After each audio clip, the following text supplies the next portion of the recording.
Welcome back. Talks about the controversial security pact between the US and Iraq have reached a deadlock. This has happened before, but now they don't have the luxury of time. The clock is ticking, and while it's hard to predict exactly what the future holds, the Pentagon spokesperson, Jeff Morrell, gives us his take on the options available. Is there a fallback plan? I think clearly we have two choices here. We either get the SOFA done, or you go back to the UN and hope to get a rollover of the mandate we now have to operate there. In either case, the US troops will continue to operate in Iraq. Many find it hard to decide whether that would be a stabilising factor or a disturbing one. However, there are other alternatives. If an agreement is not reached before the US presidential election in less than 2 weeks, the Iraqi and US negotiators can forgo a long-term agreement in favour of a more temporary one. US Defence Secretary Robert Gates believes that the door is open to change. The pact is pretty far closed as far as he's concerned. In addition, quite clearly and simply, he said, "The consequences of not getting an agreement are very real. We basically would stop doing anything."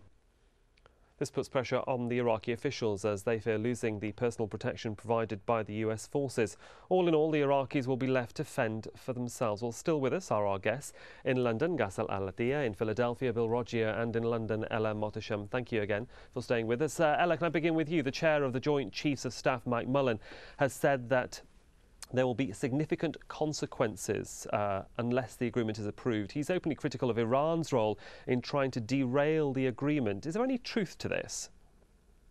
Well, one thing we have to get clear is that since last year, at the height of insurgency, Iraqi Prime Minister Nouri al-Maliki realized that in order for any government in Iraq to have legitimacy and be able to carry out any security issues or any responsibility in the eyes of different sects, the main point he has to agree is that should be that the agreement should be that the U.S.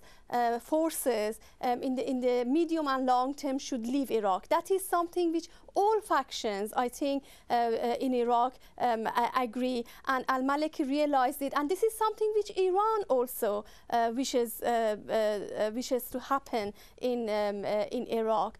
So if Admiral Mullen or anybody else within the U.S. military want to push through something which Iran, the neighboring countries, and all various factions within Iraq want to discuss and want to make sure that the U.S. doesn't stay there for a long time. If United States doesn't allow any discussion, any proper understanding on this issue, nothing is going to be solved in Iraq. I mean, the main issue that the most important point for everybody concerned is that Iraq gets back to security. Everybody within Iraq, different factions, realize that for future they have something to contribute in the country.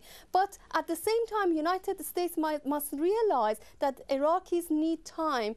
Iraqis want to have their independence. Every faction in Iraqi wants to have its own independence. Iran wants that as well. So they have to, they can't just say that this agreement is closed, because nothing will be solved. Then we have the same problem all over again in a couple of years' time, in 6 months' time. Bill Rogier, in Philadelphia, it's no surprise that in Amman, a neighbouring country, Jordan, interior ministers are meeting there to discuss the security issues of Iraq, including Iran. Saudis there, Syria is there. How important is that?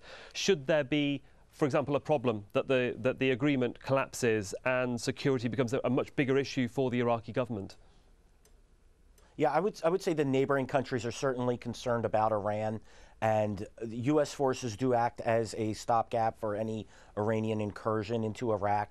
Look, but one thing that I think we need to make clear about this agreement is that the agreement, the SOFA, does say that U.S. forces cannot attack neighboring countries in Iran. I don't believe that the Iraqi people want to go back to war with Iran after fighting 8 bloody years an Iran-Iraq war. So I just don't see that, and the U.S. military doesn't have the capacity to fight in Iran, Iraq, and in Afghanistan at this point in time, and they won't for the near future. So I do believe that the rest of the countries in the Middle East are very concerned about this pact and are going to put pressure on the Iraqi government to push it through. Ghassan Al-Attiyah, gaining the support of the public is the most important thing the Iraqi government have to do by unifying, if in some way behind this agreement or not.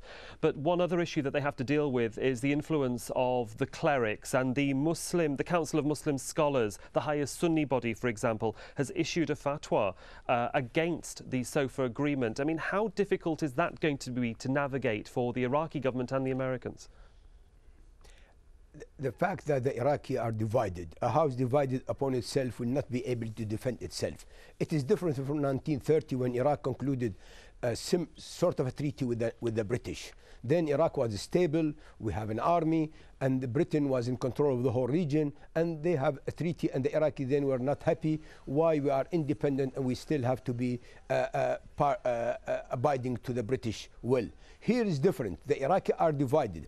Once the Americans are out of the scene, in no time, each one will prepare himself to be the victor in an eruption of a civil war. Now, the Sunnis with the insurgent, the Hayat al-Ulama, the Sunni one you just mentioned, some of them think in the following term: if the American out of the way, we will be able to crush our enemy, the other side who was collaborator or with the American. On the other hand, on the Shia side, the extreme, especially Jaish al-Mahdi and others, they think if the American out of the way, we are able, with the help of the Iranian, to crush the Sunni, and we will be the winner in this case. So each one is preparing himself for a fight. He thinks he will be a victor in it. This is a tantamount to a civil war, will be a worse than Somalia. The question is for Iraqis, the majority of the Iraqi, they want to avoid this. That's why what you see today is really not the parliament. The parliament is a mere pawn, because it's in the hand of the big, highly polarized grouping, the Kurds, the Shia, and the Sunni. The Sunni are in a predicament. They know the Americans are there. Just very quickly, we're coming to the end of the program. Ella, very quickly. You want to come in? Okay. Yeah. The most important thing is that as far as Iran's point of view is concerned, and most of the reasonable groups within Iraq, I think, nobody wants a quick, fast or precipitated withdrawal of Americans. Everybody is saying that first it has to be give them 2 years, first it has to be proper plan for any withdrawal. So when I earlier mentioned that everybody wants a withdrawal of ultimate withdrawal of US and a guarantee of that, I didn't mean an immediate withdrawal. Nobody wants an immediate withdrawal because of all the reasons that our colleague just mentioned, that an immediate unprepared proper withdrawal would actually attract all the jihadis and criminals inside Iraq, and that wouldn't be good. But what everybody wants, including Iran, is that a guarantee that in the long term, maybe in a couple of years' time, maybe in a planned, guaranteed way, that the Americans would withdraw eventually from Iraq. I'm very sorry. There we have to leave it. Sorry, Bill. I'm very sorry. Bill Roggio there in Philadelphia, Ella Mohtasham in London, Ghassan Al-Attiyah. This debate will continue for some time, I'm sure. Thank you all for joining us on Inside Story. I'm sorry to have cut you off short, but we will be following this story in depth, both on Al Jazeera News and on Inside Story. We welcome your comments and suggestions.